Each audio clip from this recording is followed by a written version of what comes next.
പ്രധാനമന്ത്രി നരേന്ദ്രമോദിയെ ചൈനയിലേക്ക് ഹാർദമായി സ്വാഗതം ചെയ്ത് ഷീ ജിൻപിങ്. അമേരിക്കൻ അട്ടിമറി തകർക്കാൻ ഇന്ത്യ, റഷ്യ, ചൈന 20-ലധികം രാജ്യങ്ങളുടെ ഉച്ചകോടി നടക്കും. ഇതോടെ ഇന്ത്യ ചൈന ബന്ധം കൂടുതൽ ദൃഢമാകുകയാണ് എന്നതാണ് മറ്റൊരു വസ്തുത.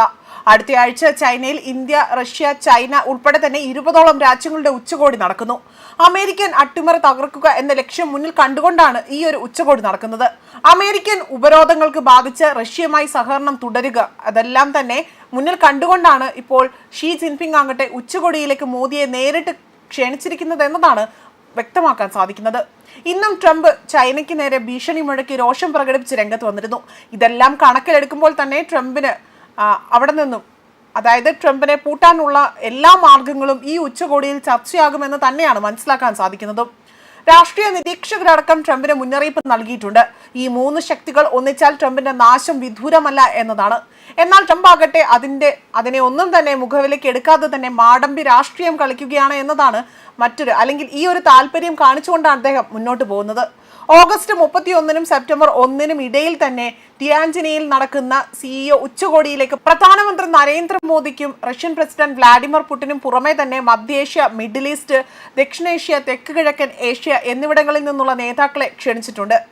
7 വർഷത്തിനു ശേഷമുള്ള 2020-ൽ ഗാൽവാൻ താഴ്വരയിലെ സംഘർഷത്തിന് ശേഷവും പ്രധാനമന്ത്രി നരേന്ദ്രമോദി ചൈനയിലേക്കുള്ള ആദ്യ സന്ദർശനമാണ് നടത്താൻ പോകുന്നത്.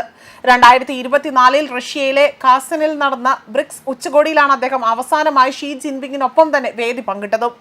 ചൈനയുമായും ഇന്ത്യയുമായും ത്രികക്ഷി ചർച്ചകൾ ഉടൻ നടക്കുമെന്ന് മോസ്കോ പ്രതീക്ഷിക്കുന്നതായി തന്നെ ന്യൂഡൽഹിയിലെ റഷ്യൻ എംബസി ഉദ്യോഗസ്ഥർ കഴിഞ്ഞ ആഴ്ച പറഞ്ഞതായി റോയിറ്റേഴ്സ് അടക്കം റിപ്പോർട്ട് ചെയ്തിരുന്നു. അമേരിക്കയ്ക്ക് ശേഷമുള്ള ഒരു അന്താരാഷ്ട്ര ക്രമം എങ്ങനെയായിരിക്കണമെന്ന് കാണിക്കാനുള്ള ഒരു അവസരമായി ഉച്ചകോടിയെ ഷീ ജിൻപിങ് ഉപയോഗിക്കാൻ ആഗ്രഹിക്കുന്നതായും ജനുവരി മുതൽ ചൈന, ഇറാൻ, റഷ്യ, ഇപ്പോൾ ഇന്ത്യ എന്നിവയെ നേരിട്ട് വൈറ്റ് ഹൗസ് നടത്തിയ എല്ലാ ശ്രമങ്ങളെയും ഉദ്ദേശിച്ചു ഫലം ഉണ്ടായിട്ടില്ല എന്നതാണ് ഗവേഷകർ അടക്കം വ്യക്തമാക്കിയിരുന്നത്.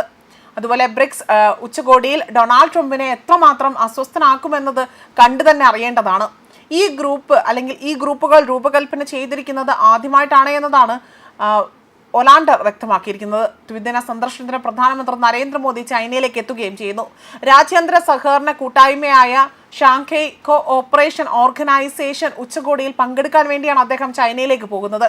2020-ലെ ഗാൽവാൻ സംഘർഷത്തിന് ശേഷം ഇതാദ്യമായിട്ടാണ് മോദി ചൈന സന്ദർശിക്കുന്നതും. ഒടുവിൽ അദ്ദേഹം ചൈന സന്ദർശിച്ചത് 2019-ലായിരുന്നു. ഉച്ചകോടിക്കിടെ മോദി ചൈനീസ് പ്രസിഡന്റ് ഷീ ജിൻപിങ്ങുമായും റഷ്യൻ പ്രസിഡന്റ് വ്ളാഡിമിർ പുടിനുമായും അനൌദ്യോഗിക കൂടിക്കാഴ്ച നടത്തിയേക്കുമെന്നതായിരുന്നു വിവരങ്ങൾ പുറത്തു വന്നത്.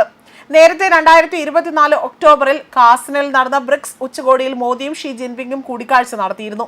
ചൈനയിലേക്കുള്ള ദ്വിദിന സന്ദർശനത്തിന് മുന്നോടിയായി തന്നെ ഓഗസ്റ്റ് 30-ാം തീയതി മോദി ജപ്പാൻ സന്ദർശിക്കുമെന്നും റിപ്പോർട്ടുകൾ പുറത്തു വന്നതാണ്. ഇതിനെല്ലാം പിന്നാലെയാണ് ഇത്തരത്തിൽ ഷീ ജിൻപിങ് തന്നെ അദ്ദേഹത്തെ, പ്രധാനമന്ത്രി നരേന്ദ്രമോദിയെ സ്വാഗതം ചെയ്തുകൊണ്ടിപ്പോൾ കാര്യങ്ങൾ വ്യക്തമാക്കിയിരിക്കുന്നത്.